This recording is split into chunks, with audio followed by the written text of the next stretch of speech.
itlog. Alam niya na yun, kainin sa itlog. Pero hindi po na yung mararanasan kayo yun.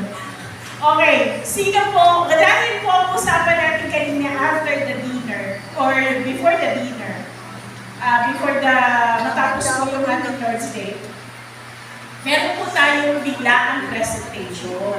So alam po natin, flexible. Kasi kanina lang, bakit ka ako may lumalapit dito? Sabi ko, baka meron mag-share tissue. MER participant ng MER1, parang gusto agad mag-music meme.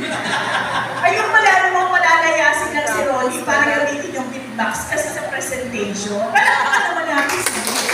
Asan na si Bro? Asan si Bro? Ayun, mo talented ka agad. Tapos hindi lang yung beatbox.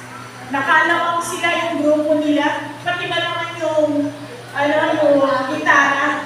O, tapos meron silang human microphone stand. Si Brother Noel. Akala ko supporter si Brother Noel. Nagkahawak ng microphone magkabilang kamay. Tignan niya. Walang